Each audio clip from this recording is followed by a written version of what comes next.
Sunday. Pink jerseys, pink accessories in Major League Baseball. It is Mother's Day. Happy Mother's Day So is it to you cancer and yours, awareness? Rashad. Like, What? is it was it cancer awareness this month? I thought it I was in s- October. well, no. It's just today. It's not the whole Okay. month. It's not like they do it in the NFL where Do where all moms like pink? I, I'm not sure it's just moms that like pink, but it's the best color to represent. I feel like purple is a better color to represent Mother's Day. Really? Yeah. Why? Why is that? I don't know. I think, you know, pink is obviously it's always been a more like historically more feminine color, and everything. But purple, I always now in sports I always equate pink with breast cancer awareness. Okay. And so it's kind of one of those things I've always kind of equated that. But purple, I believe that's something else. I know that all the colors are taken. I think purple, I forget exactly what that is. I'm But like I got to bring up the color support so maybe map just do or maybe a mashup of both. I think throw them in there. Nice, bouquet of roses colors. I think that'll be cool. well, because then in June you've got Father's Day, which is baby blue. For Is that Father's Day? at least in Major League Baseball, yeah, it's baby blue. I had no idea we even had a color or somebody that recognized Father's Day ever. They've been doing it in Major League Baseball for, I don't know. I think it started with just the bats, like a pink bat and a blue bat, and then it kind of moved on to the We're accessories. doing And gender reveals at the game. I've never seen one of those. Although I used to be the Hops MC, and I participated in many a proposal, so I'm not surprised. I would not be surprised if a gender reveal ended up If you're a happening. woman, like you have to love sports to get to accept a proposal at a game. Yeah, Seriously, like you can't be just like a fringe fan gotta be into or it, like man. we, Gotta be into because sports. that's more our thing. That's more your thing. Like that's you taking your now wife to a Mariners game as you guys are a year and a half, 2 years in, and putting her on the jumbotron.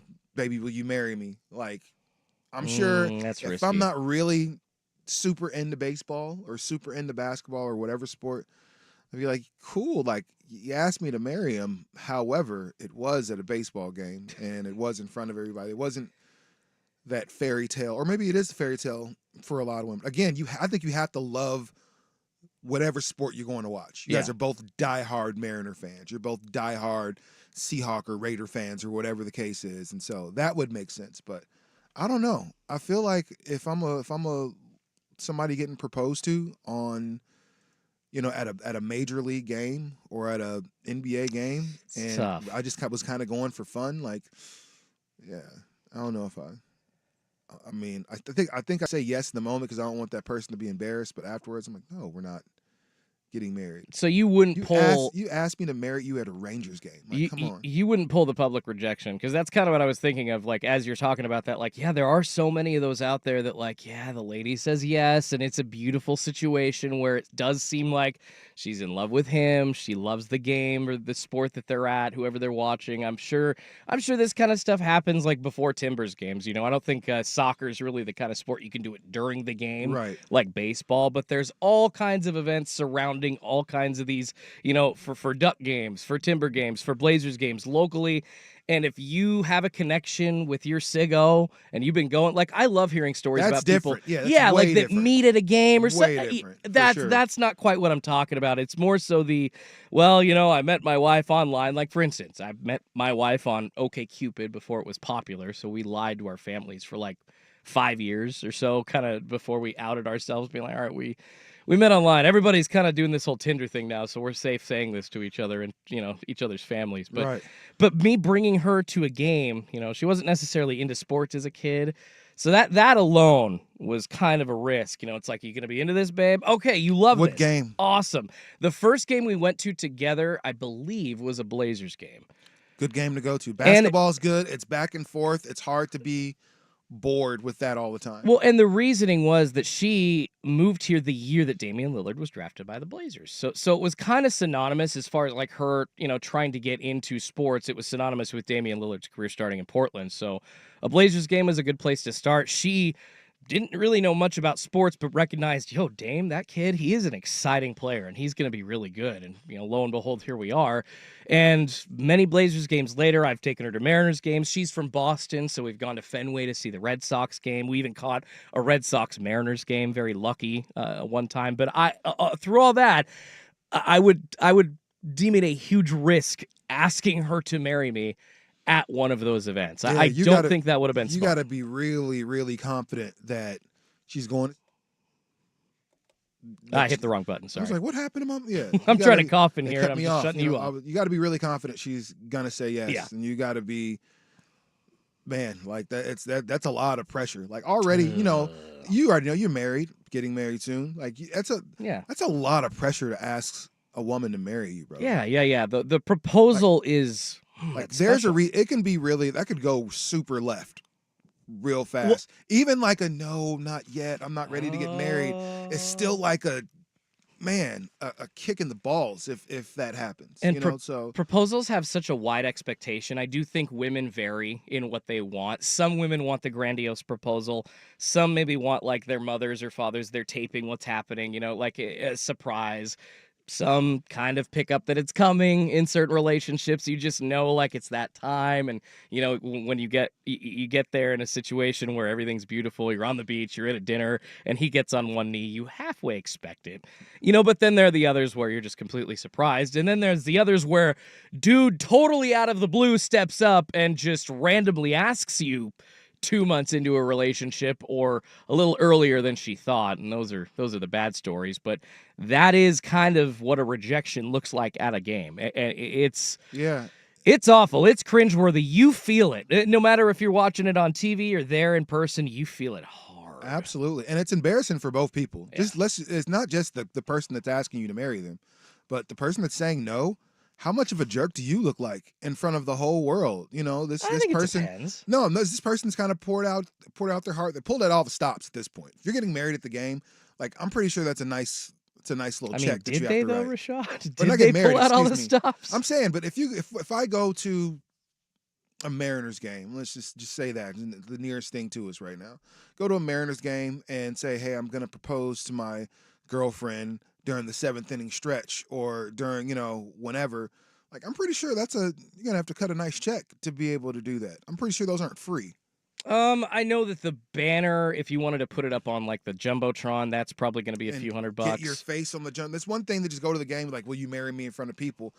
That's not the gesture that we ever see. I mean, when I emceed for the Hops doing those events, it was more so, and I assume this is just how it works at like a Mariners game too. It was like, whoever got chosen for the game, there was either somebody that knew beforehand that there was going to be a special day. Yeah. And this was that's kind what I'm saying. How much do we think was that? I don't think they had to pay extra for that, Rashad. Well, I don't think there's like a getting married package. Says at a Hops game? Yeah. Yeah, but at a Mariners game too, it's the same kind of deal where they got somebody running around, T-Mobile Park doing a couple of games, doing some fun events during, breaks between innings. Like there's that kind of event that could be used for that. But usually somebody's getting paid for those events. There is a sponsor for each one of those events. So they're getting paid for being able to do that. Yeah. So if you're putting something on the Titantron, on the big screen.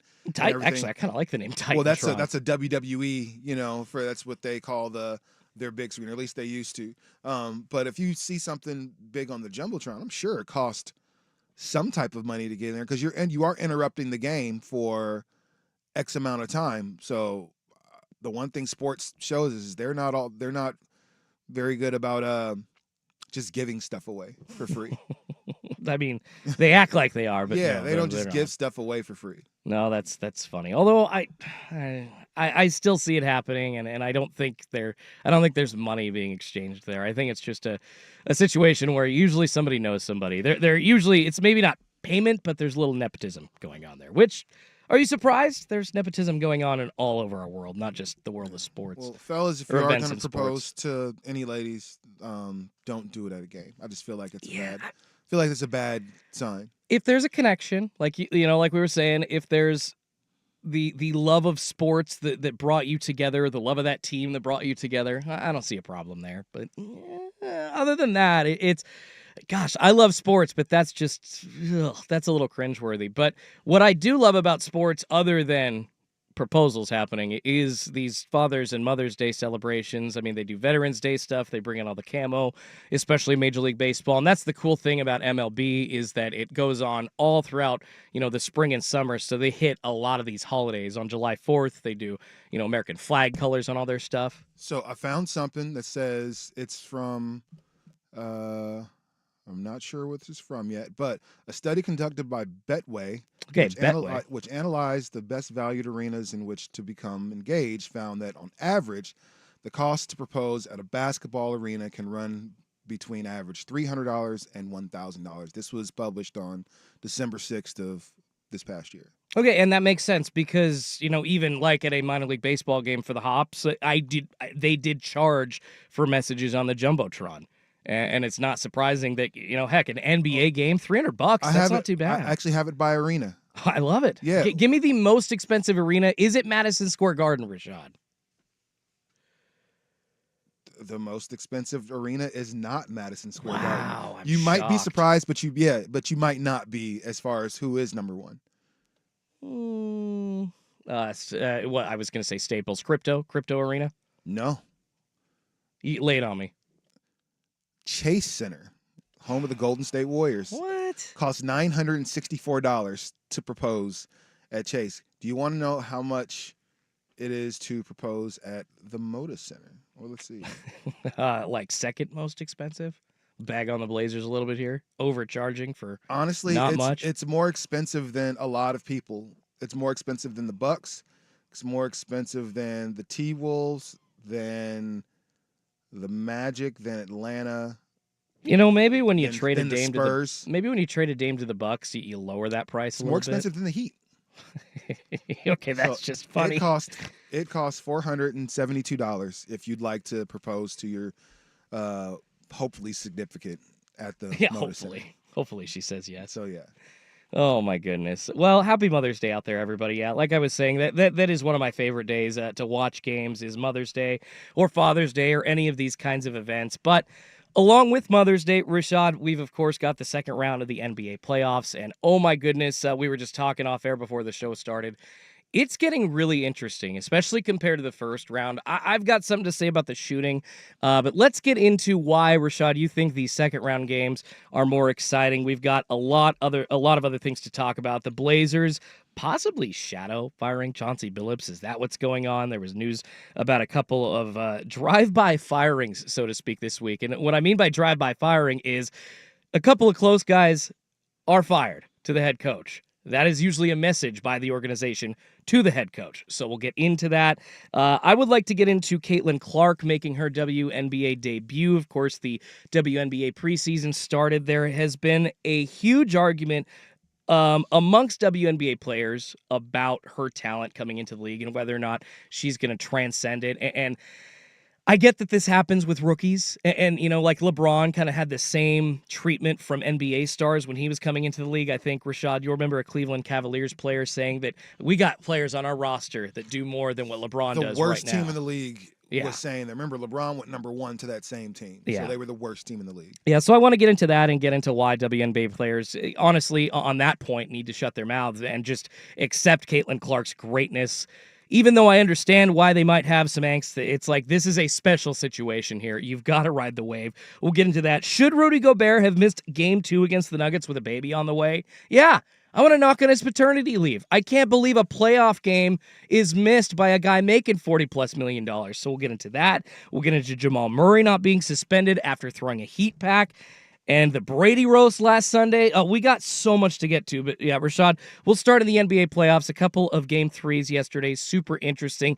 The Mavs and the Thunder and the Celtics and Cavaliers. We'll break those down and get into why Rashad thinks that the second round is more exciting than the first round. No Joe Fisher today. He is out on special assignment down golfing in Central Oregon. He's having fun. So just Rashad and I messing around, talking sports, playing on the radio today. We'll get right back to it here on Sports Sunday on 1080 The Fan. Suk here for Crunch Fitness. Get fit in time for summer with memberships as low as $9.99 a month and $1 enrollment and your first month free when you join in May. Locations in Aloha, Beaverton, Division Center, and Vancouver Plaza, or crunch.com. Offer ends May 31st. Right now at 7-Eleven, get a Big Bite hot dog and a large Big Gulp drink for only $3. It's the kind of big meal that'll make you feel like a big deal.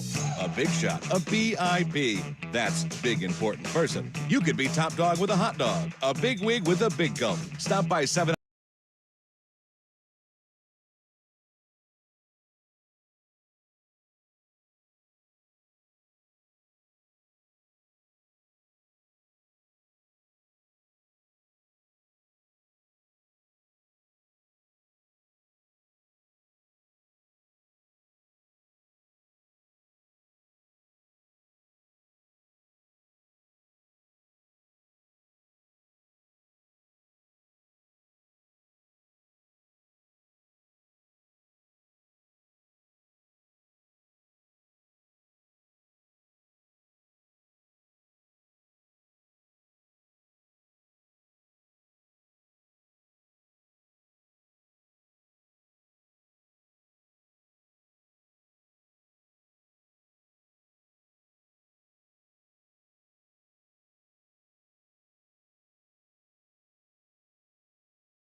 Right before, during, and after this sale. I know a couple of our very, very awesome 1080 The Fan personalities are Vancouver Ford customers. Of course, I always see Patrick's Ford Bronco out there, and Suk always seems to have a sexy new Ford like every 6 months or something. He was driving a Mach-E, and now he's like, I don't know if he's just like taking an actual Mustang around the block because like they're fixing the Mach-E or something. But I saw a really fast GT now like out front too, and I'm like, damn. You can do that when you're number one. Well, Hey, they really take care of him after the sale. But that's the cool thing about Vancouver Ford. They take care of you before, during, and after the sale, just like they would Suk. And it really, even just kind of being around them, talking to them, it's obvious that they do that. And heck, I could be in the market for a new car soon. So I mean, shoot.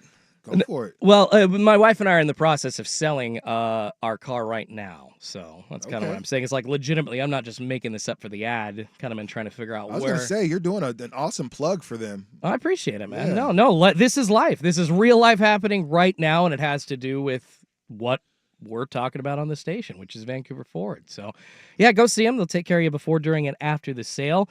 Visit VancouverFord.com. Lots of really awesome NBA action to get into, Rashad. Let's just dive right into this. A couple of game threes yesterday in the second round.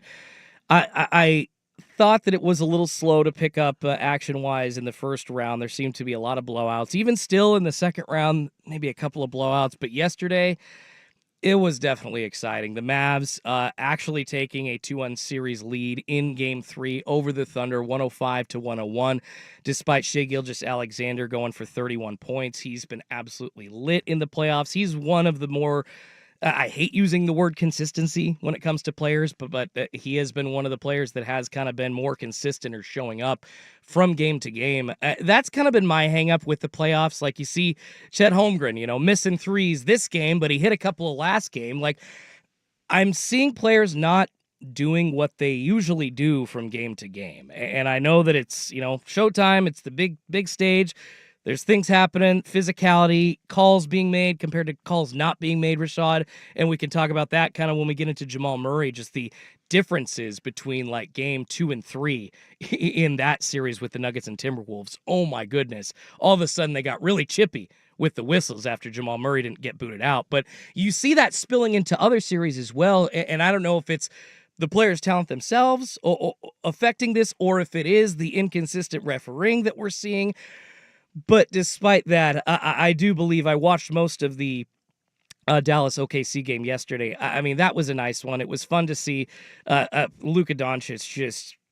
I love watching when he, despite shooting terribly, which he does, at least 30% of the time, still manages to affect the stat sheet in every way, just like Nikola Jokic. I hate that he gets so much crap for being chubby. And along with Kyrie Irving, I still never thought they should have let Jalen Brunson go, but I do think that they've formed quite the tandem in this year's playoffs. So tell me, Rashad, at least regarding Dallas and OKC, we'll break down the Boston game in just a second, what you thought about that game, why you see it being more exciting than the first round, because I agree with you, brother. No, I think just the first round is usually just full of one versus eights, and 8 that just had to play in the play-in, Just and pop so balloons. it's a good chance that 8 is probably a 9 or 10 seed. So you're gonna get some blowouts in the first round. You might get a game or two. You might get a couple 5-game series, maybe 1 6-game series, but for the most part, it's pretty boring basketball to start. If I'm being honest, get to the second round, and then all of a sudden you start seeing more complete teams, like you're seeing with OKC, who was the number 1 seed, in the Western Conference, like you're seeing with Dallas, who was a 5th seed. And there was a long time ago where the 5th seed was looked at as, bottom 4 of the playoffs, right? But now, considering that they've let in 9 and 10, into the playoff picture, you want that 5th seed. Yeah. That's the lowest I think most teams want to go, because you start getting to that 6th seed, then there's a chance that you're battling for 7th at some points. Like, so changes the value. A 5 seed is right around where I think most teams want to be comfortably, and that's Dallas. And the first game, OKC, and we've seen this from Dallas too, because remember in the first game, who Dallas play last round? Clips got game 1. Yes. First game of this series, OKC got game 1, and then they come back out and be like, oh, okay, then. You're seeing Dallas is ready to play. All of a sudden, they got some dogs on this team. I absolutely love the way Kyrie Irving is playing right now. He's become kind of a defensive leader on this team. If you've noticed, if you look at Kyrie's defense, he's getting in passing lanes, he's knocking away balls, he's getting steals, he's getting blocks. Like, he's not scoring what we're used to seeing Kyrie score, but we know he can. There's nothing offensively that Kyrie Irving can't do. To me, and I'll keep saying this, he's the most skilled player offensively in the league. Like, there's nobody that can do more with the basketball than Kyrie. And so, but I like the fact that he's kind of taking, and this is why I think Dallas is still really winning games. He's taking a step back from the offensive end and focusing on being an irritant on defense. And he's not taking as many shots. He was 10 for 17 yesterday. PJ Washington took the most shots from that Dallas team. So, second game in a row with a lot of points. Yeah, and that's why, let him cook. Luka is going to be able to cook when he wants to. Even if he's not shooting well, he's going to make sure he gets to the line, 7 for 10 from free throw line, everything. So he's going to be able to get his buckets in one way or the other. I I hate to say this, but I love to say it too, because I'm a big James Harden guy. I always kind of was. Like, the way he played is like, I'm not mad at him, in most cases. Sometimes 13 turnovers in a game, yes, Yeah. you sucked. Like, there's certain things where, yes, you can point your finger and say, for the most part, you look up his playoff numbers, pretty legit, and I can't blame James Harden for what happened in the series against Dallas. Well, Like no, the Clippers, Paul George missed a game. Paul You George wasn't great, had missed the Kawhi game. Leonard for like 3 games out. Like, no. And then thinking back to Brooklyn, like Kyrie gets hurt. You were already kind of gimpy and walking around. Then Kevin Durant steps on the line. KD don't step on the line. They beat the Bucks in that series and kind of move on. And then we're talking much differently about him. But I say James Harden in the sense that his game isn't very fast, but it's effective. Sidestep jumper, step back jumper, the ability to get to the line, showing the ball once he's driving to the rim to be able to create some contact. Like, those are all things that James Harden does, very ball centric. So people kind of ask for him to get the ball out of his hands and stuff like that. So Luka is probably a more skilled James Harden. That's what he is at this point. Their games are almost absolutely similar. If you look at, you put the side-to-side comparison, speed, all that stuff, it's absolutely similar. But I think Luka I don't want to say he's more of a leader. I don't want to say that's fair because he still hasn't won anything either. I don't think Luka's been out of the second round yet. So, but this Dallas team, I'm thinking there's something a little bit different about them. And really the main thing is Kyrie committing to defense. And you're right about Shea. We've been spending a lot of these playoffs talking about Edwards. Anthony Edwards is the guy. Anthony Edwards is the Jordan reincarnate, like Anthony Edwards. But we forget Shea damn near averaged a triple-double. Shea probably – I'm one of those people that feel like best player, best team, that's probably who should be the MVP.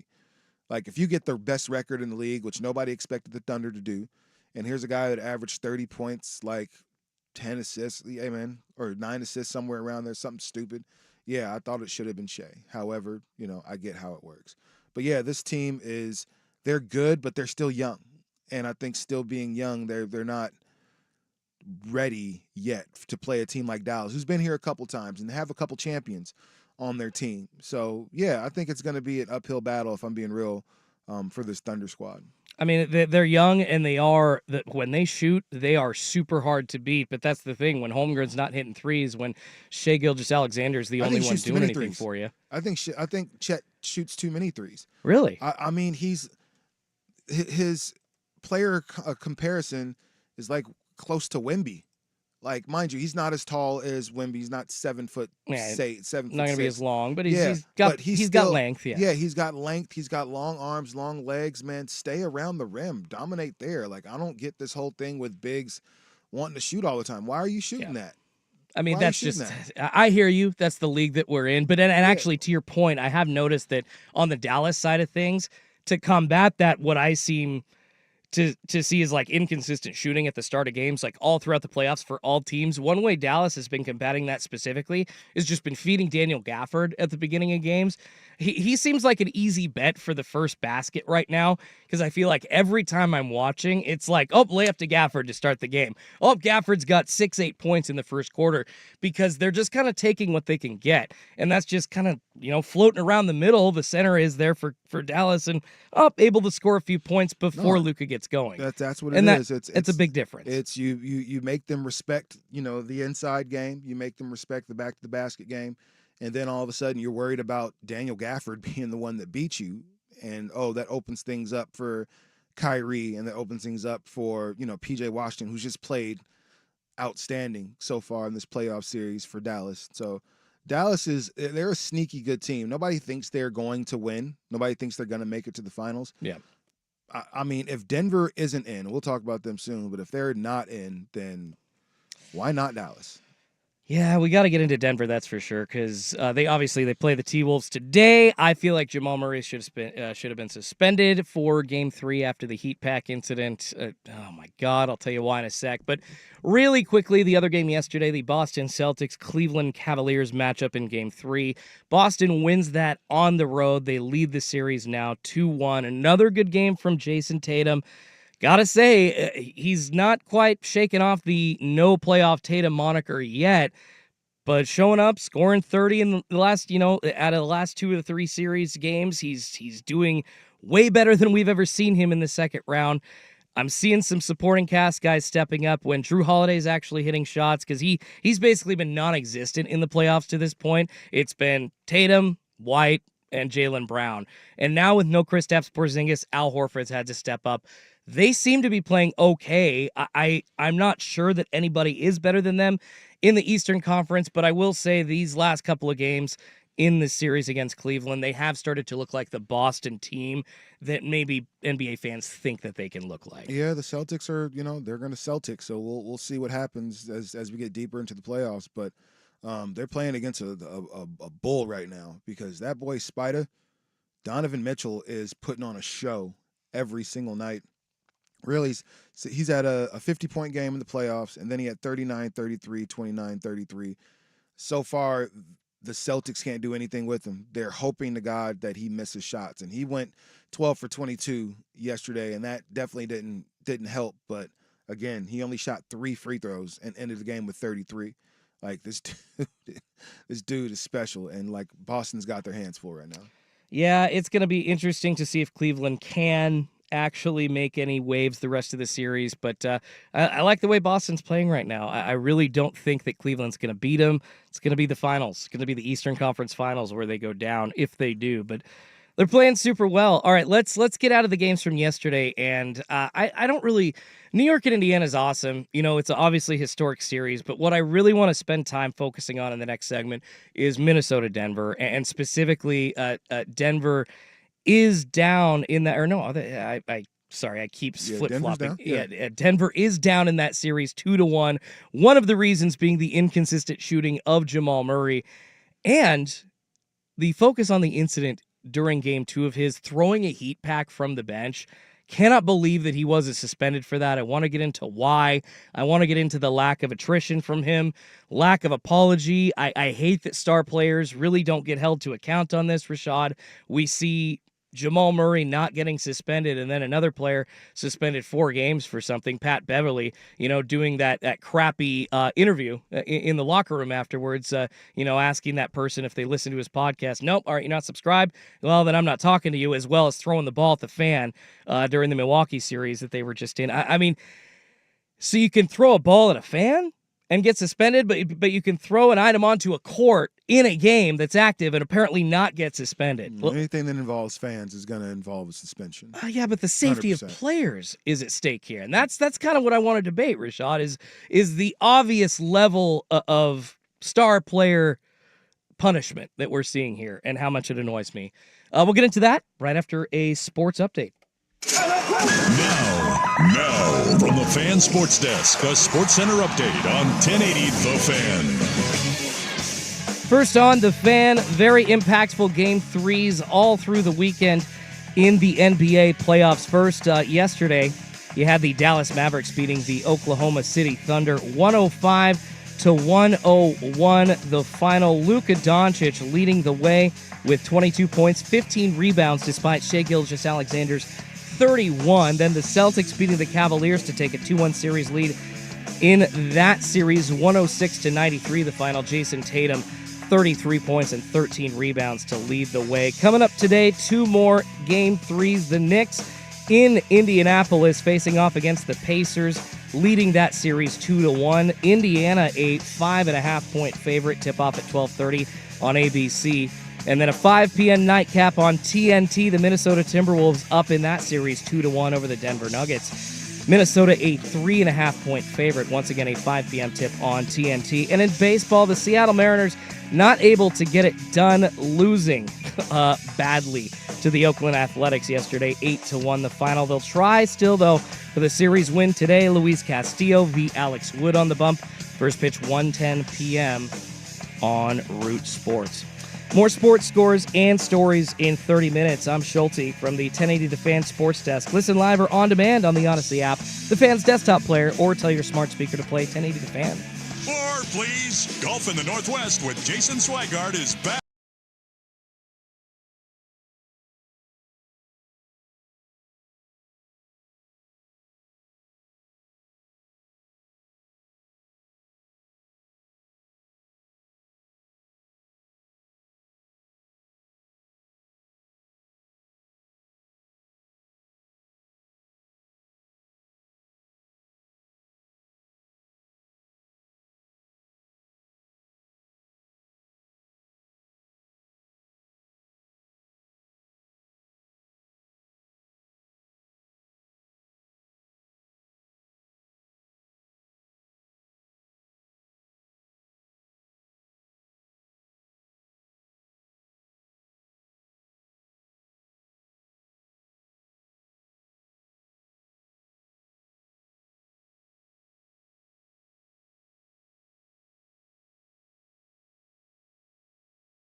and Schulte edition today of Sports Sunday here on Sports Radio 1080 The Fan. Happy Mother's Day to all you mothers out there. Love you, Mom.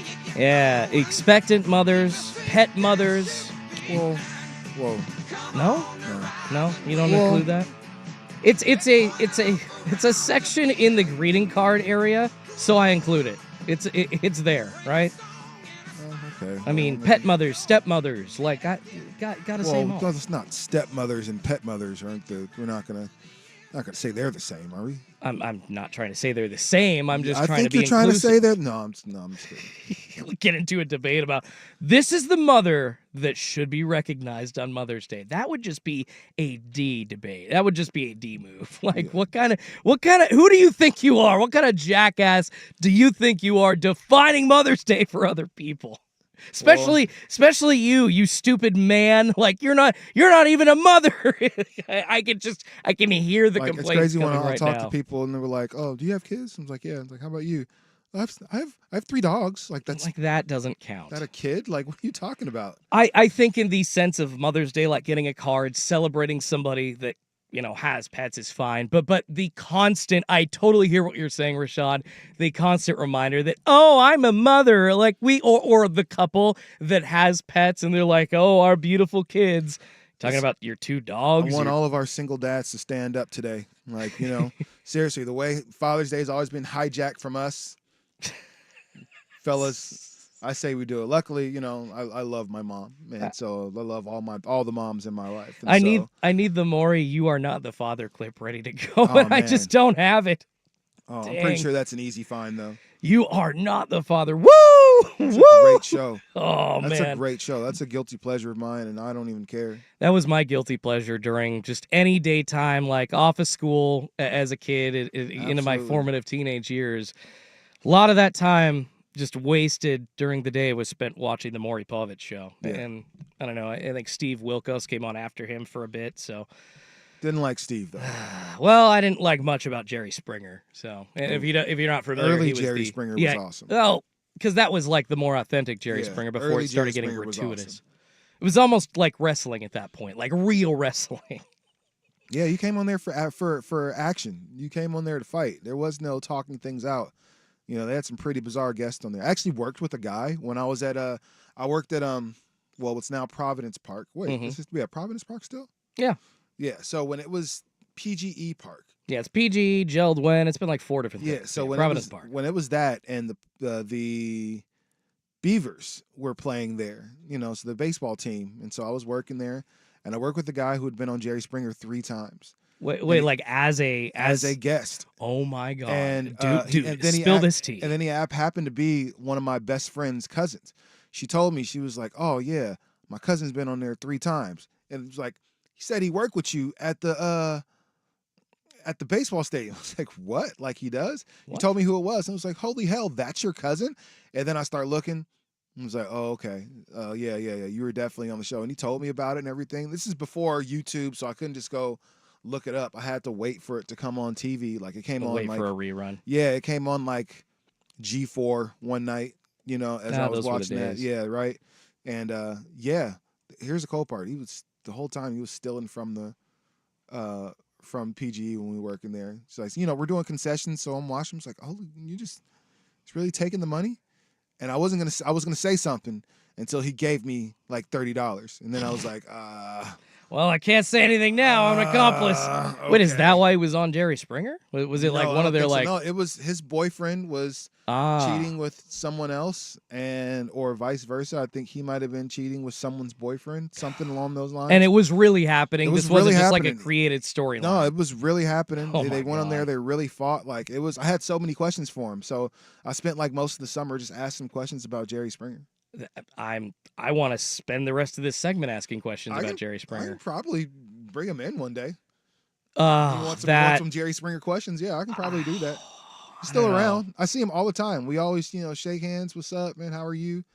I'm just going down like guilty pleasure memory lane right now. Because I will never forget I don't know, just absolute mashup of madness. And I want to avoid being rude because some of those people I think really were going through some hard there's times. some real life in between there because, Yeah. according to him, it was a real situation and it got real ugly at a point. And it was like, oh, okay. That's what's up. And those shows were basically there to take advantage of that. But then to make matters worse, they would also just go create fake situations, between other people. Because you saw, gosh, I still remember seeing these like on Craigslist or Backdoor. Oh, $300 for an appearance on a well-known daytime television show. Do you have a problem with your significant other? Do you think they're cheating? I'm like, oh God, this is bad. Yeah, they gotta push ratings somehow. You mean like the NBA's got to push ratings and keep Jamal Murray on the court that? If it means Anthony Edwards gets to look like a bigger star, they're projecting this guy to be Jordan. So clearly, You're not wrong. they're looking for the highest ratings for Anthony Edwards, and not having Jamal Murray on the floor is a problem. Like let's be let's be honest. There was a lot in that game. And I know we have to break. We're against it, So yeah, we kind of wasted the segment talking about daytime trash so TV. we should probably come back to it. No, let's do that. Yeah, let's take a break. We'll get on the clock again and come back into the Jamal Murray debate. Why I think that he absolutely should have been suspended. I'm sure a lot of people agree with me, but there are the others that say, hey, the NBA is going to keep its star players on the court no matter what. That's what you're pointing out, Rashad, and I want to dive into that. It just irks me. This is one of the biggest problems I have with the world of sports, and that's just hypocrisy in general. I really want the rules to be applied equally, because then we could all actually see these shining examples that we elevate as leaders of our societies, as role models to our young kids. And I know this sounds a little soapboxy, but this is why it pisses me off, and I want to dive into that. I know that all happens, but the hypocrisy is outstanding. So let's get into the NBA's hypocrisy surrounding Jamal Murray, since this segment just got derailed by trash TV talk. But I love it. That's okay. We'll get into the Jamal Murray debate next here on Sports Radio 1080 The Fan. Victoricos features fresh, authentic Mexican food made from scratch. Hey, it's Dusty, and that's just one reason why Victoricos is my favorite.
The Fan.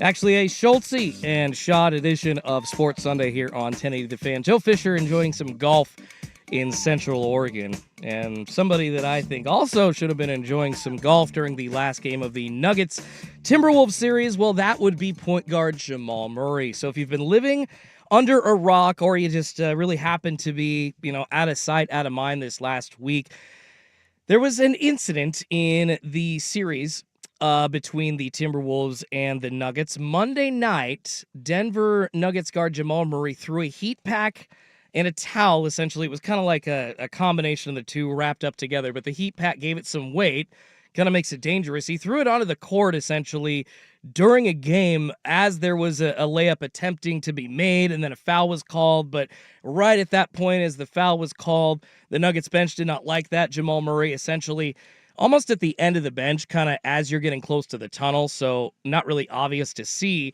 chucked this heat pack onto the court in anger.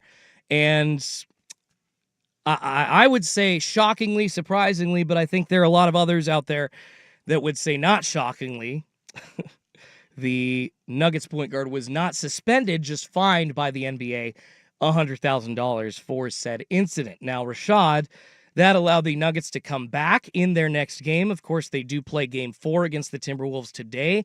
They are down in that series 2-1, but they came back with Jamal Murray basically leading the charge, going 11 of 21, 2 of 5 from three-point land to beat the Timberwolves 117-90. It's obvious what's happening here, that the NBA wants its star players on the court. It does not want its reigning NBA champion to be swept in the second round of the NBA playoffs, so they will do whatever it takes to keep that from happening, and that means not handing out a punishment, in my opinion, to a player that is obvious. I mean, we brought it up earlier in the hour. You can go podcast it anywhere you get your podcast here on Sports Sunday. Patrick Beverley suspended for 4 games for his ass remark to a reporter and throwing a ball into the stands. And you're right, Rashad. You said it at the time, and I'm sure you're going to expand on this, that throwing stuff into the fans' area where they're sitting in the stands out of the court is going to get you some serious time. But to that point of safety, you would think that while a game is going on, and not just any game, not a regular season game, a playoff game, where if somebody got injured and slipped on that, I mean, the implications could be dire. And I know I'm getting a little crazy there, but seriously, if somebody slips and falls on that, or it does cause an issue where it does affect the game, where a point should have been scored and it wasn't, or vice versa, and both coaches are just at each other, that's some major issues, man. I don't understand why that is not equivalent to what a Patrick Beverley did. Let's just say he got a game for the reporter interaction and 3 games for the ball being thrown to the stands. Why do you not give Jamal Murray the exact same punishment for doing something, in my opinion, much more egregious? Well, I mean, because he didn't hit a fan or because he didn't throw it at a fan, that's why it wasn't much more egregious. You're looking at a dude in Jamal Murray who's kind of been a choir boy, you know, in the NBA thus far, you know, doesn't cause any trouble. Everybody kind of, you know, latched on to him last year during his amazing playoff run that eventually, you know, led to a championship. Like, Jamal Murray is one of the good guys of the league, right? And he was getting his ass kicked in game 2. That's just straight up and down. He was getting his ass kicked throughout the playoffs. Yeah. No, I mean, I think there was points where he was great. Against the Lakers, he was phenomenal. Obviously, I mean, he hit that game-winning shot. 2 game-winning shots. Yeah, you know, but after a series. really bad performance, you know, shooting-wise. But still was able to come through down the stretch for all those games that they were able to win. You know, so Jamal Murray, whether he scored, you know, 12 points or 28 points, you know, in those games, it was when he did it, and I think that's the important thing about the playoffs. But there was a lot of times, this is on the refs. This is the refs completely swallowed their whistle for all that game. Before that, in the first quarter, Michael Malone storms onto the court, gets in the referee's face, all type of expletives were yelled, you know, at the ref, and there was not even a technical. I was expecting an ejection, not even a technical. So they let that part go. Then you have the thing with Jamal Murray. He's frustrated. He's all these things. He's doing stupid fouls. He's turning the ball over multiple times. He was frustrated. I don't think he meant to. Well, I don't know. I hope he didn't mean to throw it on the floor. I don't know if he just meant to like throw it towards something. Either way, it was dumb. And yeah, he should have been ejected. But again, you're not going to eject one of your best players on Denver. Just pretty much guaranteeing that they're not going to win that game, or the next couple games, because he would probably have missed the next game. I mean, you did notice that they called game 2 after that much more tight than they did game 1. It seemed like game 1, kind of just allowing whatever the hell they For game wanted. 3? Well, it was game 1 that this incident happened initially. So Was it? Yeah. Monday night. Yeah, Monday night was game 1. Okay. Yeah, I thought it was game 2. Either way, it didn't help. It didn't really help matters if it was game 1, because game 2 they came out and got their ass whooped even more, than they did in night 1. But this is what championships teams do. They rebound. And the Nuggets were able to come out the next night or the next game and completely obliterate this young T-Wolves team. So I still think Minnesota can win the series, but I also think Denver might have maybe figured out what they were supposed to be doing. Like the first couple games, they don't start fast. No, they None do of these not. games they've started fast. Actually, game 3 was the Fair first point. game that Denver started faster than normal, and what Oh, do my you know? bad, yeah. It resulted in a win. Yeah. So when they get behind, like the Lakers just didn't have enough to hold on at the end. Like the Lakers would build these 12, 13, 14-point leads and then figure out a way to trick them, halfway through the third quarter. Denver needs to learn how to get the lead early and hang on to it and build on it, because otherwise they get down to this Minnesota team. I don't know if their bench is deep enough to be able to compete with theirs. I mean, Minnesota, if Karl Anthony Towns ain't in foul trouble and he's scoring 20 a game, and he doesn't even have to shoot well at that point.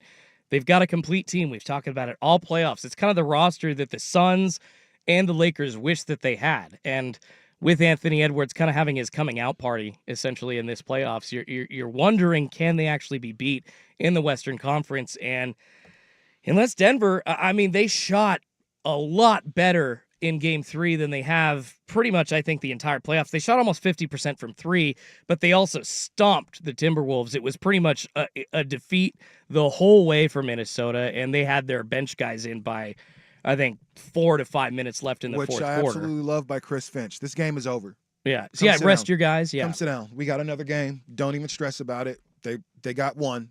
We got 2 on theirs.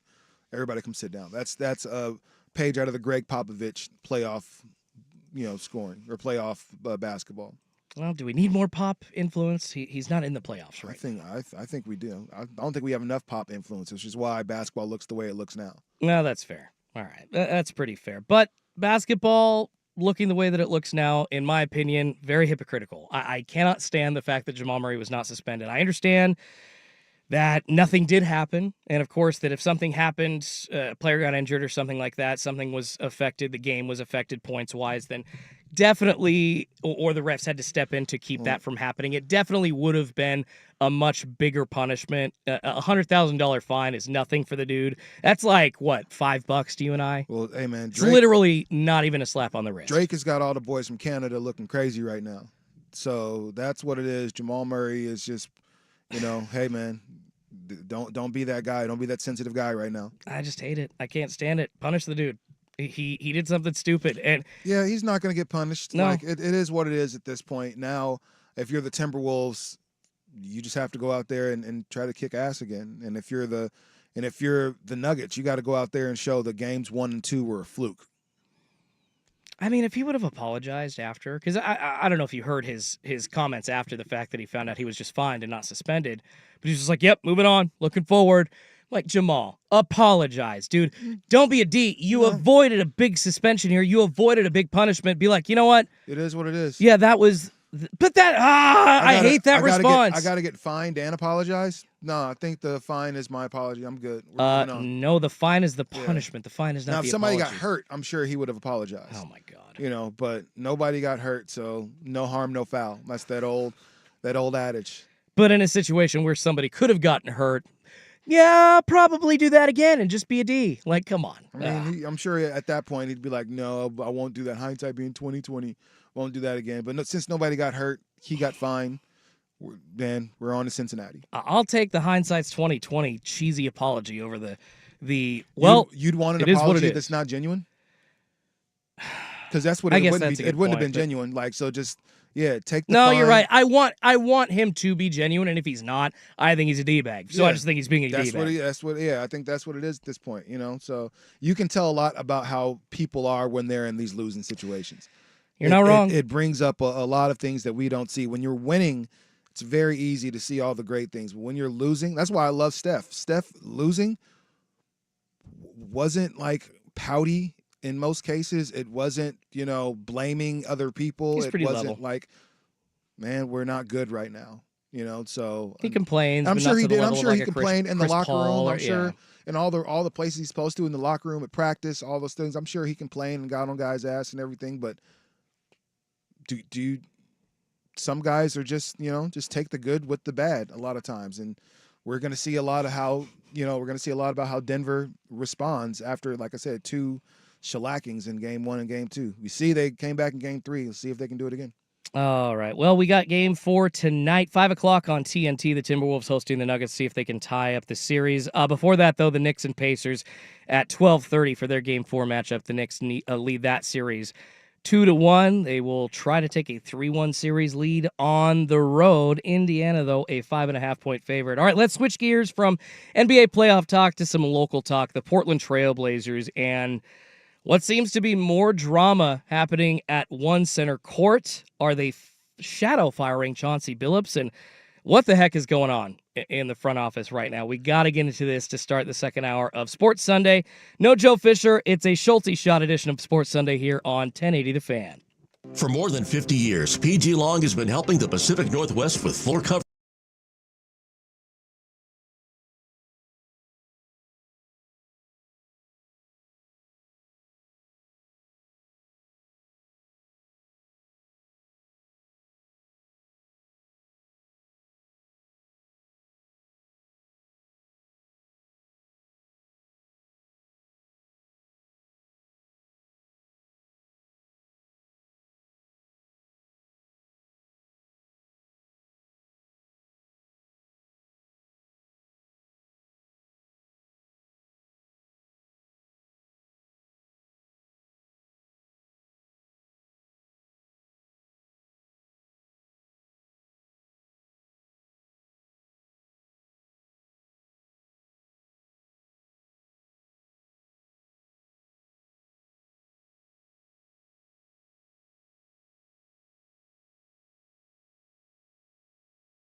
job in all my years of calling games. I don't think I've ever been this excited. You're excited?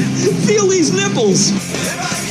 Welcome back in Hour 2 of Sports Sunday here on Sports Radio 1080 The Fan. A Schultzy and Rashad Taylor edition of Sports Sunday. Joe Fisher out having some fun in Central Oregon, enjoying the sun, enjoying Mother's Day. And we are stuck in this stuffy studio with each other, Rashad, talking sports. I'm all good with it. Are you sure? Yeah, man, it's cool. It's roomy in here. There's nobody here. I can put my feet up if I want to. I'm so comfortable. I don't even have a TV on in here. Oh, wow. I like that. So you're not even like just trying to like kind of ignore me and just watch something else in the background. I'm I appreciate right that. now, and there's nothing on that I want to watch. So there's probably some good baseball on, but yeah, that's the thing with. I said what I said, man. Like it is May 12th. May 12th. You're not a baseball guy yet. No, that's not. I don't think that's the thing. It's baseball for me and basketball are kind of in a similar wheelhouse in the sense that. Like, I don't care about basketball before the All-Star break. Okay. I really don't care about it until we get, like, maybe 2 months, closer to maybe the playoffs or something like that. So it's tough for me to care about baseball on May 12th. We've seen a lot of teams being first placed at this time. And then when we get closer to late July, early August, it's – that team is fighting for their lives, for the most part, even just to, try to make the playoffs or try to get that. Oh, what's it? Not a play-in game. What are we calling the baseball? It's the wild card. Wild card. It's Yeah, the wild card round. The wild card where round, you've basically now got an expanded 3-team wild card. One of the top team makes it to play the winner of one of the other divisions, and then the final 2 wildcard teams basically battle it out for one of those spots against a division winner. So you've essentially kind of like the NBA play-in, you've got 3 teams playing for 2 spots at the end of the season. And I guess some would argue that that's the only way that the Mariners made the playoffs and ended their drought for the first time in 20 plus years. So technically they didn't actually end their drought, but I do think expanded playoffs are something that are fun, except for the NBA's case, because I don't like the 10th team in the Western or the Eastern Conference being able to compete for a spot. I think that's kind of asinine. I think it really kind of muddies up the results, and I think in a few years we're going to see some really crappy teams getting to places just because they played better at the right time than they should have. So. Yeah, and honestly, that's all playoff sports is about, is who gets hot at the right time. You look at football, baseball, basketball. Typically, the team that's playing the best going into the playoffs is the team who wins the World Series, the Super Bowl, the Larry O'Brien Trophy. It doesn't really matter. I'm a Patriots fan, so I can remember the Giants going on like an 8-game win streak to end the season, and it happened to ride into the playoffs, and they were feeling so good because they were in a position to where if they lose one more game, like their year is over. So they were already in win or go home mode. They were already in playoff mode. So every game mattered that much to them. So by the time they got to the Patriots in the Super Bowl, it was just another game for them at that point. And essentially you're saying that this is only really when you want to watch, which is kind of near the end of the season for baseball and basketball, which, I mean, that's like right now for the NBA, and you're talking September, I would assume. August maybe, or you're kind of end of September guy for MLB, because that's about a week or so before the playoffs start. Right.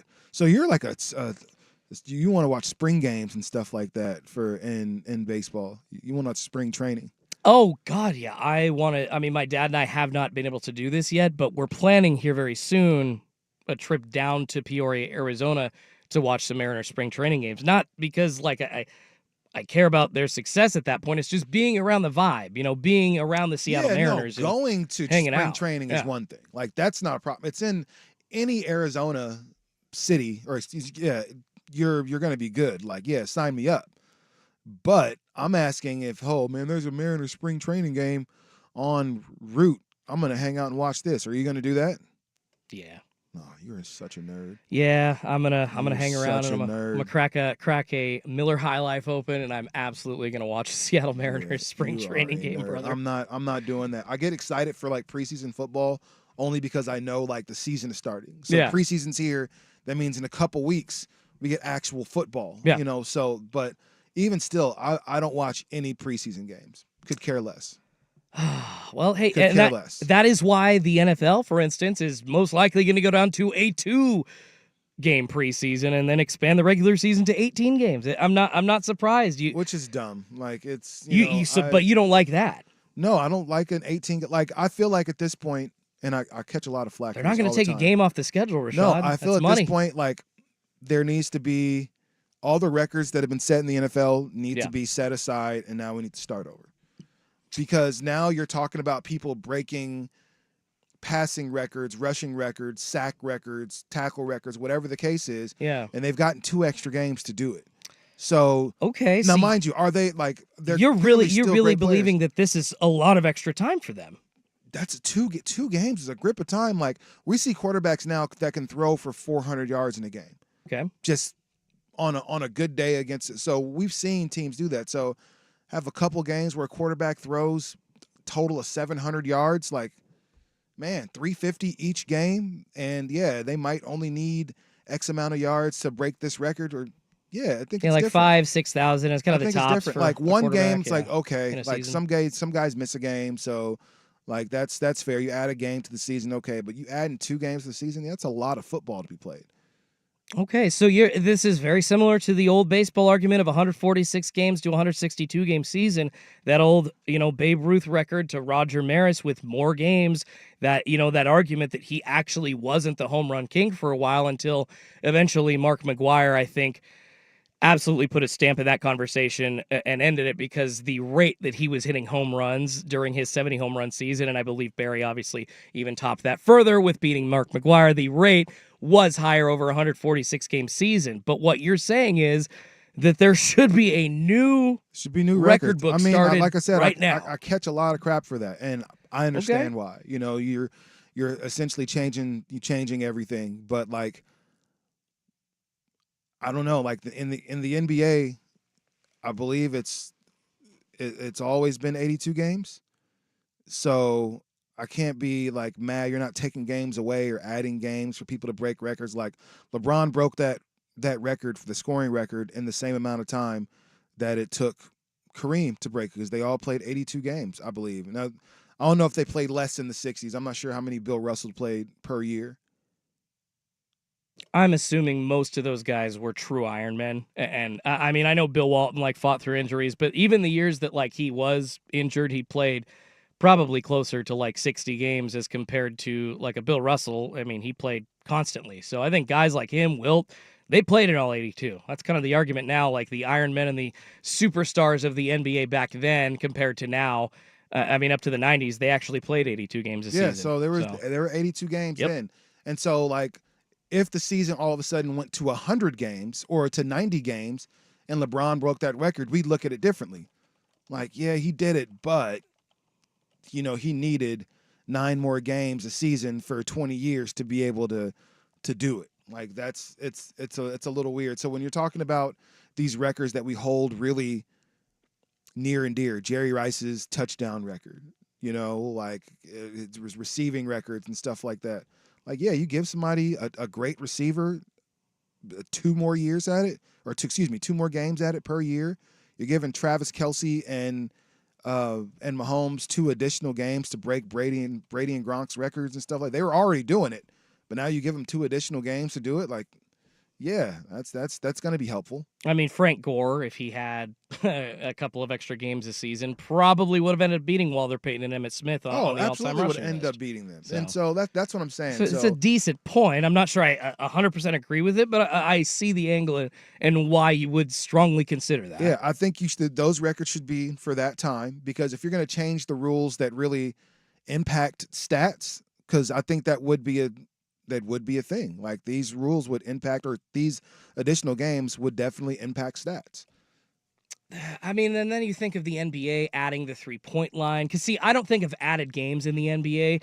There was a big change, in my opinion, in, I think it was the late 70s when they added the 3-point line to the NBA. Yeah.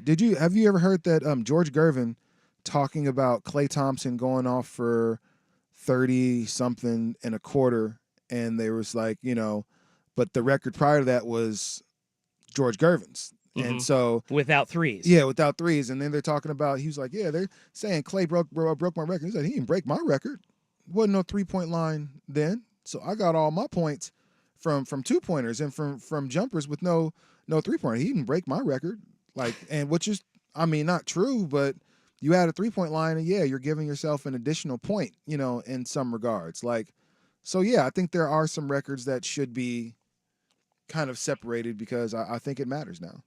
On the Vancouver Ford text line, did you know that the 70s in the NFL, they played 6 preseason games? And yeah, that was, I believe, a 14-game season because the Miami Dolphins that won the Super Bowl, the 14-0 Dolphins that were the only undefeated team in history, but only did it with 14 regular season games. So that's kind of what the NFL's been doing. They had 14-6, then they went to 16-4. Now we're at 17-3, and it looks like we're going to go to 18-2.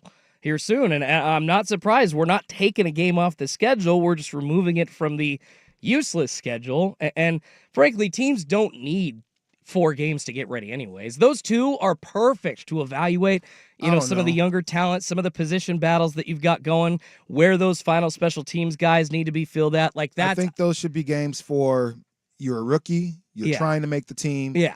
If you're a veteran, like I don't think we need to see Patrick Mahomes play in his preseason game. A series. I think he needs to get his feet wet, just call, get out for a series. That's what practice is for. Because Patrick Mahomes is going to make the team, right? Yeah. We're aware that all the number ones of every team is going to make the team. I think the preseason games are great opportunities to scout your younger guys, your practice guys, like who in a game situation is a gamer, because we know a lot of guys are just practice players, but then they get on the field during the game and they're a whole different beast.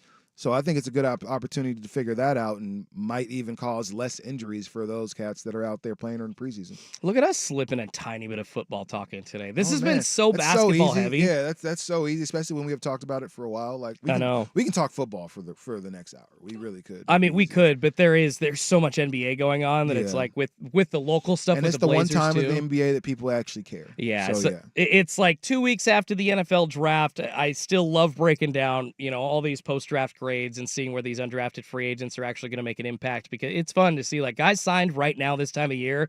You hear about them, week 7, week 8. You're picking them up on your fantasy squad as like a late waiver wire ad. I love this time in the NFL, but yeah, it's just too busy in the NBA right now. And we didn't even get to the Chauncey Billups stuff that I want to get to here in this next segment. So we're going to do that. Chauncey Billups, is he possibly being shadow fired by the Portland Trailblazers? What the heck is going on in that front office? Sports Sunday, Schulte and Schott edition here on 1080 The Fan. Need inspiration? Shop Fred Meyer for over 30,000 mouth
else's move. No, right? Every time I bring that up, every time I even utter a whisper of that, I'm talked down by very happy Blazers fans. Like, no, we're doing the tank. We've got a plan here in Portland. Okay, this is a plan that you came up with after trading the best player to come into your franchise in 10 years and possibly the best one of all time, top 75 NBA player of all time. Okay, you trust these peoples? Am I the only one that just feels like a tank job is just not what we should be doing? Like, I feel like, honestly, I think and Chauncey I've said this before. Said it too. I've said this before. I feel like you've got talent. Let's see what they can do when they're healthy. Let's give it the old college try. And if they suck and if they're not able to compete like that, then I don't know. I'm not ready to really punt on this team just yet because we haven't seen what they look like on the floor together since like the first or second game of the season. So it's tough for me to do that, but I do know that changes are afoot. Well, unfortunately, Chauncey Billups might not get to see a situation in which you're talking about, Rashad, where the roster is healthy and you get a complete 12-man roster. Did you say unfortunately? Night in and night out.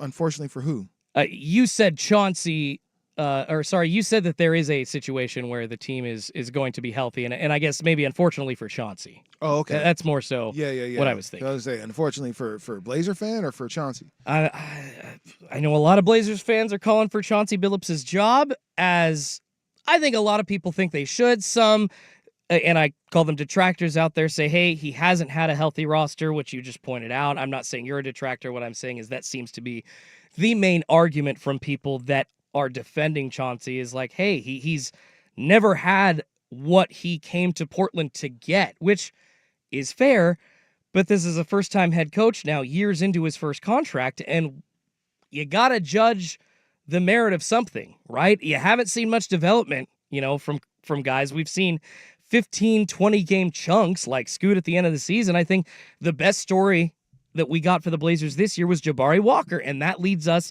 to this offseason madness. A tweet from Sports Illustrated Chris Mannix this week talking about Chauncey Billups and some rumors in Portland. This is a quote from SI's Chris Mannix. Teams monitoring Chauncey Billups' situations in Portland, league sources telling SI now. The Blazers rebuilding and just parted ways with two assistants, including Billups' brother Rodney, the other one being lead assistant Scotty Brooks. And that one, to me, was a little surprising. Scotty Brooks was the most experienced person on the staff, coached the Wizards, coached the Thunder. You feel like that's kind of the voice of reason. That was Chauncey's right-hand guy, so I was surprised that they would let him go without letting Chauncey go, but the quote continues, if Portland and Billups split, Billups would quickly emerge as a candidate for other jobs. Now, No, he wouldn't. Yeah, No, he let's wouldn't. take a look at this statement in two parts here. First, the part about the trouble in Portland possibly being the teams monitoring that situation revolving, the Trailblazers and Chauncey Billups possibly moving on after two coaches of his were let go. And we talked about it a little bit. I called it like a drive-by firing earlier on in the show because essentially this is what organizations do when they don't want to fire a coach. They fire the guys next to him. And it really is, it seems like they're dead, they're gone because there was no indication from the front office beforehand. I doubt that Chauncey had heard up to that point, hey, you've got to let a couple of guys go. I would assume that they're giving him the support that he needs, at least he believes that he needs, up to hearing, no, actually, we need to have a couple of changes. I'm not a fly on that wall. I'm not as connected as like Danny Morang into that organization. I'm sure he knows more than I do about the conversations that Joe Cronin and Chauncey Billups are having. But to me, it seemed like there wasn't really much trouble until that first press conference of the offseason, Rashad, which is when you heard Chauncey Billups talking about, well, I do believe, kind of like you said, if we have a healthy team next year, I'm interested to see what this roster can actually do, and I believe we can compete for a play-in. And then in the next breath, GM Joe Cronin is saying, we're not as talented as we need to be. We've got to go get more pieces, and we're still lacking in some parts of our team. It was literally two different statements, and that would lead me to believe that the support that I'm talking about Chauncey, believing that he has, all of a sudden disappearing a week before, or a week after the offseason leading up to that final press conference that we just saw from them. So you wonder, along with this Chris Mannix quote, Rashad, just at least this first part, we'll get into the emerging as a candidate for other jobs, because I think that's laughable in just a second. But what do you make, Rashad, of the Blazers not firing Chauncey Billups, but getting rid of a couple of his assistants instead as a warning? I don't know if it's a warning. I think it's a precursor. Like, we're Okay. going to make you uncomfortable. Yeah. We're going to make sure we take away your brother. Yeah, Rodney Billups was his Your brother. And we're going to make sure we take Is away his brother, was his brother on top the assistant staff. who, Yeah. honestly, if I'm being real, should probably be the one that's coaching this team, and that's Scotty Brooks. Yeah. And so I don't buy the whole narrative that Chauncey is up for other jobs. I feel like there are other people that are currently jobless. Frank Vogel, right? Guys like Maybe LA can bring him back. I'm joking. Budenholzer, who's still, I think he's rumored to be. Oh no, that has been finalized. Is he finalized? He, Okay, he is the new coach of the Phoenix Suns. Okay. Already working to hire assistants, according to Matt Scott Ishiba. Scott Brooks is one of those guys Ishbia, that would be a better head coach at this point than Chauncey. Even somebody like David Fitzdale, who's an assistant Fizdale, now, yeah. for Phoenix. When probably not an assistant for Phoenix anymore, considering I'm sure Coach Bud is going to have his own regime that he's going to bring in. Former Memphis, former New with York him. head guy, yeah. Yeah, but I think there are people that are out there that are, number one, more experienced than Chauncey. And I think you're looking for lightning in a bottle again that you had with guys like Jason Kidd. I'm trying to think of another that great player that ended up being a head coach, Larry Bird. But the list is short. Isaiah Thomas for a short while. The list is super. Why aren't you adding short. Doc to that list? I'm kidding. Yeah, exactly. I'm Right. being a jerk. But I don't know. I feel Circle back around to Nate McMillan, right? I mean, why not? Why not? I think Nate would be a person that would be great for coaching this team. Yeah, he's available at this point. He is available. He does have some experience with winning, and especially winning here. He knows how to play with a great player that he had in Brandon Roy. It's actually not that. I throw that out there as a crazy suggestion, but now that I actually ruminate on it for 5 seconds in my brain, I'm like, it's better than Chauncey. I mean, there are certain guys that aren't coaching anymore. Like, I mean, would it be wrong to give Stotts a call now? Exactly. And say, do you at least want to interview at this point? I don't think he would. I think personally for him, it's a middle finger because of the way that situation was handled. They can publicly state that there's no animosity, but he was the fall guy. He was made to be the fall guy by Neil O'Shea, and anybody connected with Neil O'Shea that still works here, Joe Cronin worked under him. I don't believe that's ever going to happen. Although I would like to see that. That's something. Once again, another situation that would be much better than Chauncey Billups. But the interesting thing here, before we move on to the lack of interest, I believe, on other teams. Or from other teams in Chauncey Billups around the league, is the fact that the whole situation happening in the front office is a major problem. Because here's what you got, Rashad. You've essentially got possibly a shadow firing happening in Portland, which is essentially where a team doesn't really have the spine to actually make the move they need to make. They're trying to make Chauncey Billups nervous. At least allegedly, I feel like that's what's happening. And then all of a sudden, they're just going to, with making him nervous, kind of force him out. And then, of course, you see the quote from SI's Chris Mannix talking about the interest around the league from other teams in Chauncey. I do believe that's from his camp because they know Portland's putting the pressure on them. So it's frustrating to me that fans have been calling for Chauncey Billups' head all season, essentially, and Portland just kind of tries to kick the can down the road a little bit. They don't want to make the decision, in my opinion, that actually needs to be made. Just do it, get it done. But they're just kind of lingering around, walking around the edges, hoping that it'll just take care of itself. And that right there, in my opinion, is the perfect example of how not to run any kind of sports organization. I mean, hey, at this point, changes need to be made. I don't know how much of this roster you can flip and turn into something else. The roster's probably the one thing that's going to stay the same.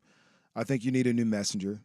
Chauncey at this point is not it. And Chauncey is a Hall of Fame player now. He is an NBA champion. He is one of the best, maybe 115, 120 guys that's ever played, in the NBA. So taking nothing away from what he's been able to accomplish as a player in both the NBA and in college. But as a coach, to this point, it hasn't worked. And that's okay. Like, it's just not okay for us, but it's okay for him as he's still getting his feet wet as a head coach. So for Chauncey, I'll say, man, obviously congratulations on your induction to the Basketball Hall of Fame.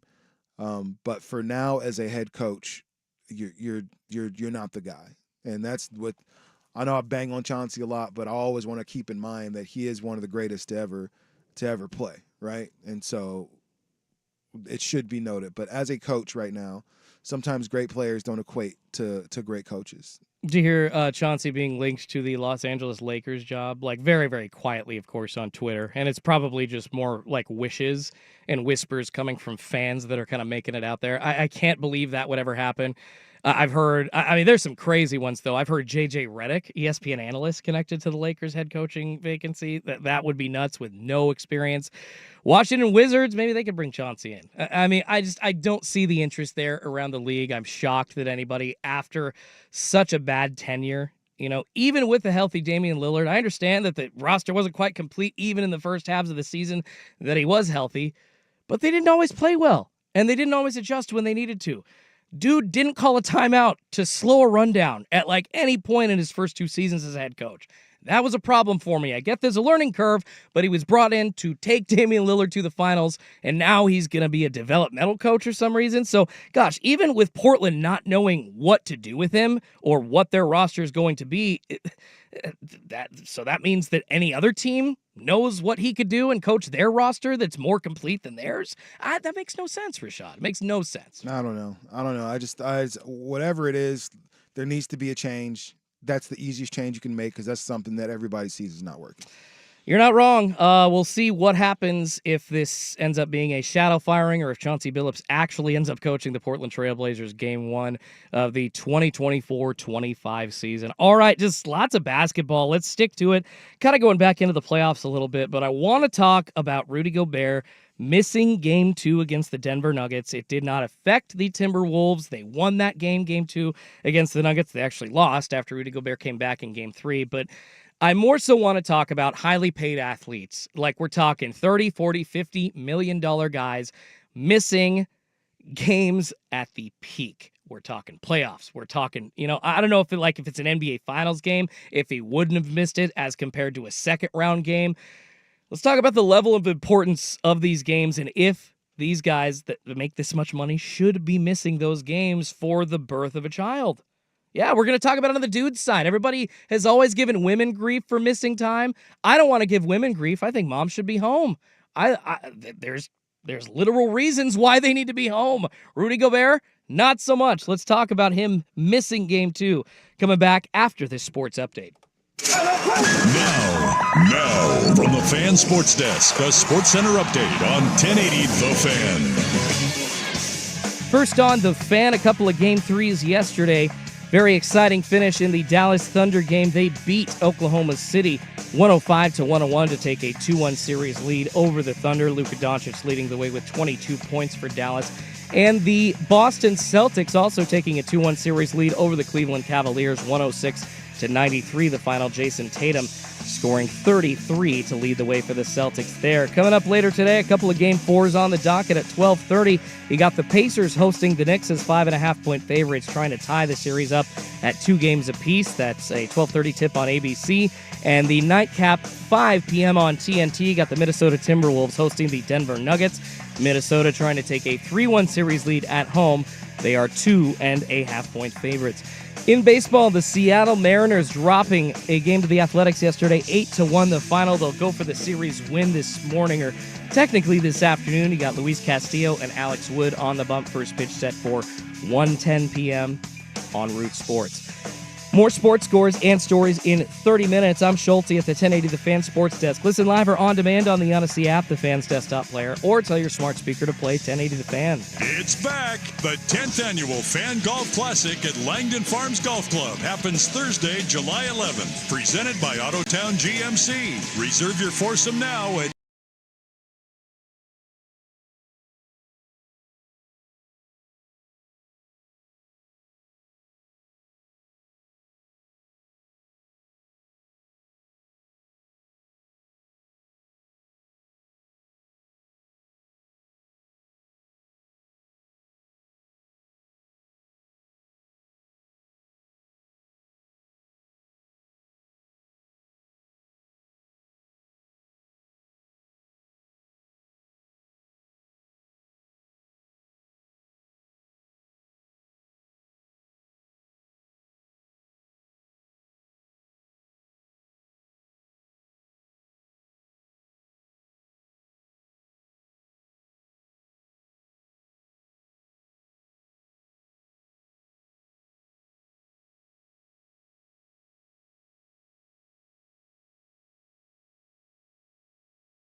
The Fan.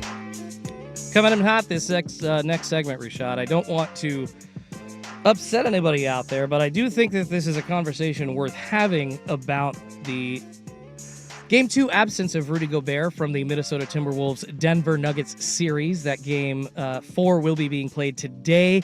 Series continuing at 5 p.m. on TNT. The T-Wolves do lead that 2-1, but no Rudy Gobert in Game 2.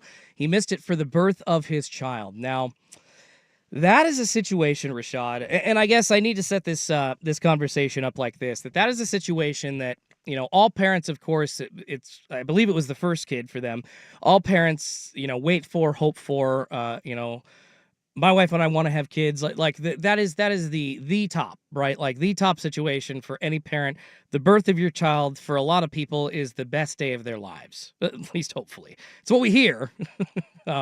So I would assume that is, the sentiment amongst most of these athletes that are missing games. And I guess I understand when, there's a situation maybe like during the regular season where you want to miss a game to go do that. But I got to separate. Stop it. I got to separate, Rashad, who these guys are in the playoffs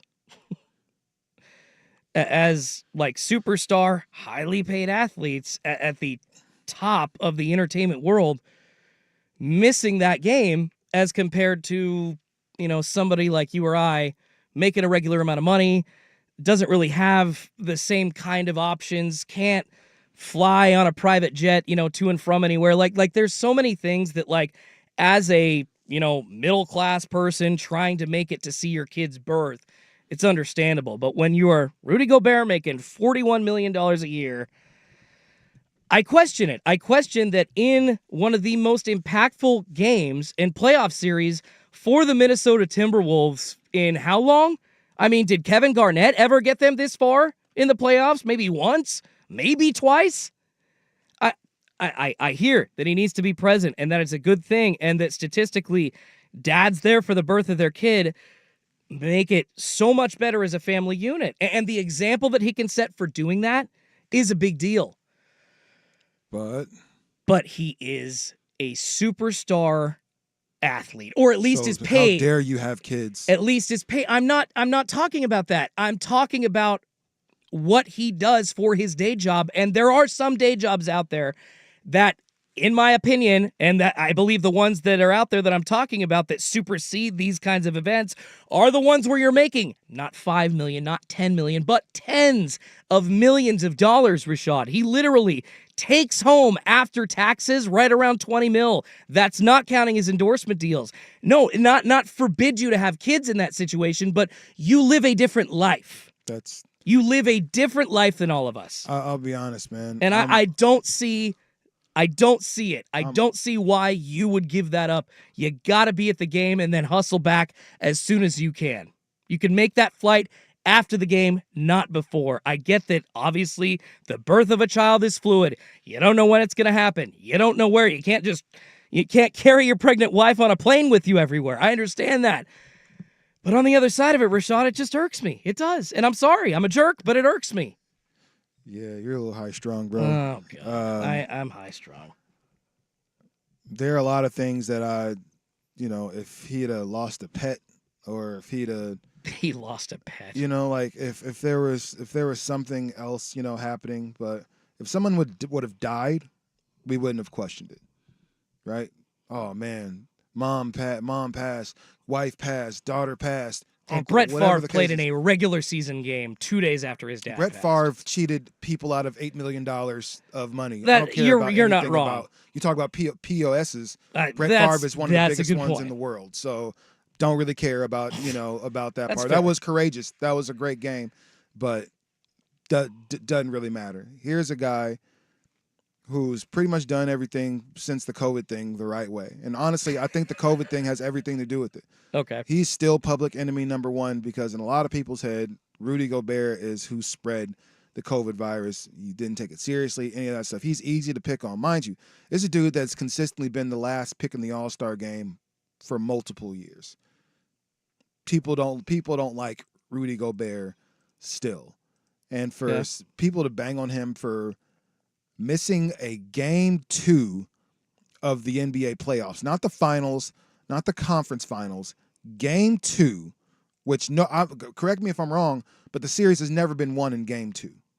So you're saying it's an earlier series game if we were talking to like a game 6 or 7. Okay. Game, like I could see you playing that, or you're on the verge of elimination, you're down 3-2, Okay, yeah, you definitely need to play in game 6. You need to be there. We need to figure this out. Yeah. We're talking about a game 2. After game 1, they blew them out by almost 30. Game 2, they blew them out by even more.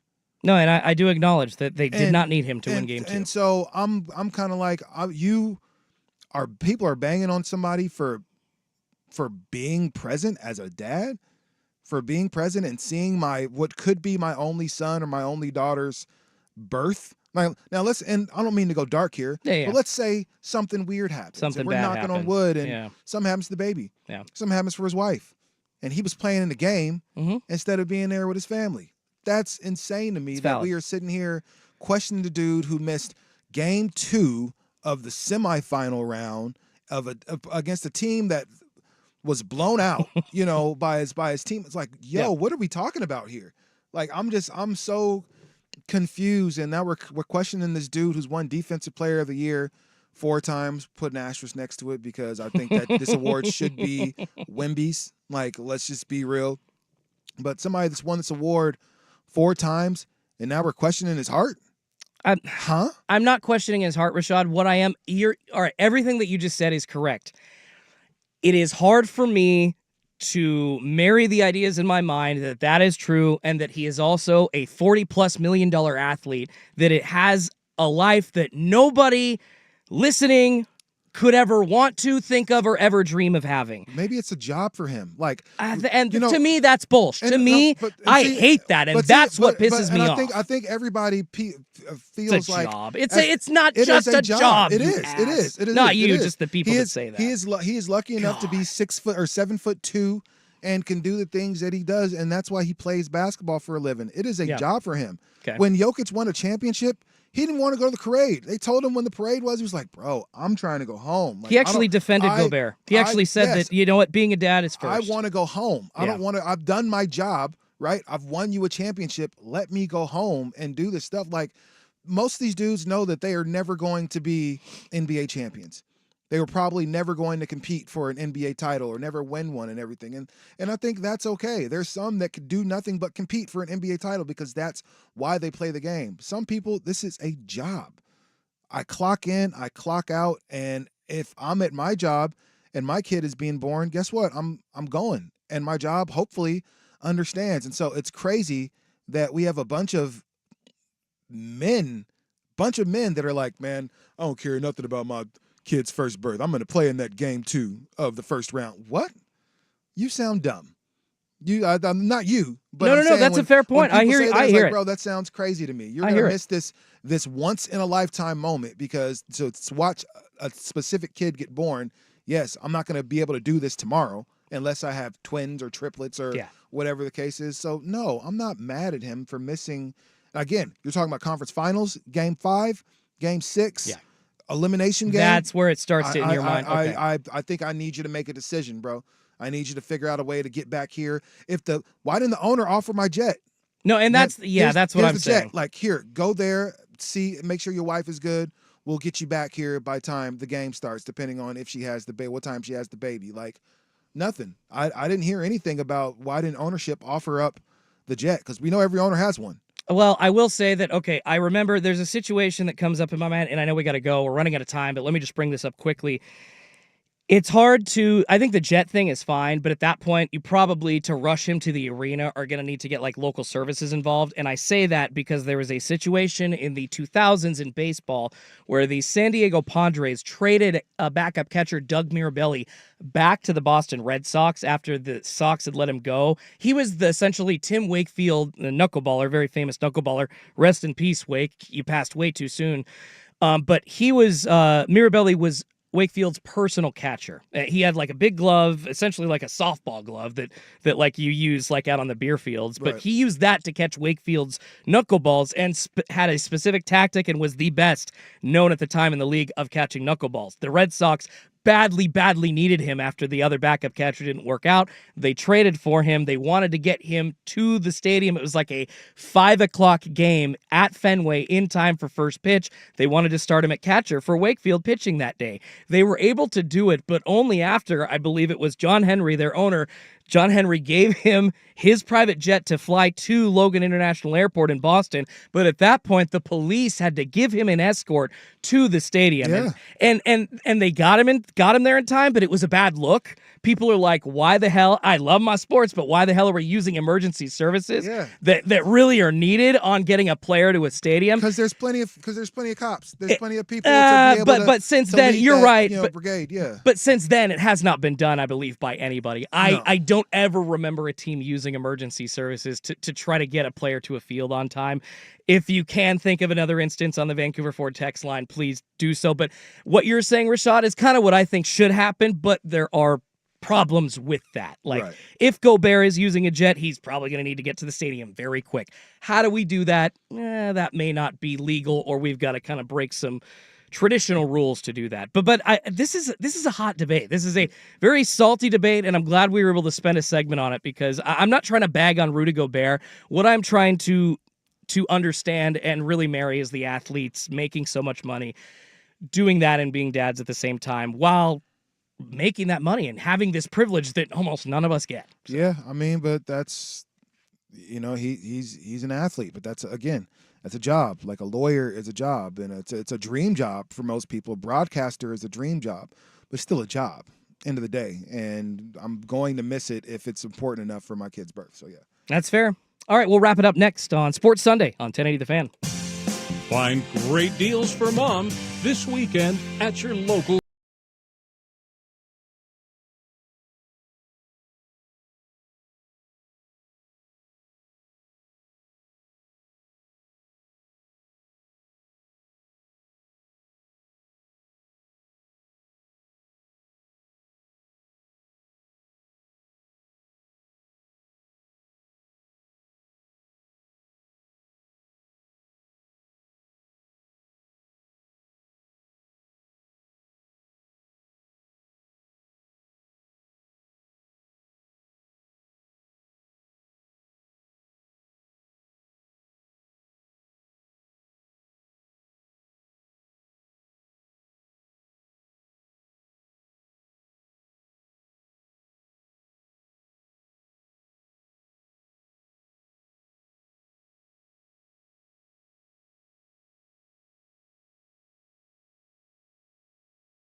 Joe on Portland's sports leader, 1080 The Fan. What a beautiful Sunday, Rashad. Hope everybody's enjoying it out there. No Joe Fisher. He is down in Central Oregon enjoying some golf. And actually, we got to turn right around and get on out of here. It has been a fun show, and we're pretty much right up against it, Rashad. Oh, man, that's usually how it goes, man. We Right? got a little spirited with our last little debate, eh? It really got hot. Like the Chauncey Billups into the Rudy Gobert stuff. That was, I feel like that was like the best part of the show. Because, of course, everybody's, watching the NBA playoffs right now. You care about which teams are winning. But when you get into, that local talk and how your coach is being treated, whether you want him gone or not, and then Rudy Gobert missing game 2 because of being a dad and being such a highly paid athlete. Yeah, that's... I understand why people absolutely hate my take, but I am just trying to marry the Jake ideas. the Hater was on your head, man. Yeah, they Shout were. out to my guy, Jake the Hater. Yeah, I love you, Jake. Sorry about that, but I'm trying to get to those 2 points in my head and say, like, okay, you can be a highly paid athlete, allowed to miss these important games. But Rashad makes a good point. It was only a game 2. Maybe game 6 or 7 would have been more impactful, and maybe he would have made a decision, or the organization would have come to him and like, please don't leave. Yeah, I think at that point it's a little bit different. So organization's making a call at that point. Well, we do have to leave. We got to get on out of here. We appreciate you. Hope you're enjoying a beautiful brunch right now, or you're on your way to. Celebrate those moms out there. Rashad, appreciate you. Thanks for letting me take the one today, man. It was awesome. Good job as thanks, always. bro. Happy Mother's Day to all of our mothers out there, and maybe even our pet moms. I guess you can participate at least a little bit. I love it. We got him by the end of the show. All right, appreciate you, everybody. For Rashad Taylor, I am Schulte, or better known as Jordan Schultz, here on 1080 The Fan. Make sure you tune back in tomorrow, 6 to 9 a.m. Dirt and Sprague have you, and then we've got all our live and local programming after that. Danny and Dusty, Isaac and Suk wrapping it up in the afternoon from 3 to 7. Don't go anywhere. We got a lot of stuff happening here all weekend into tomorrow on 1080 The Fan. Have a good Mother's Day, everybody.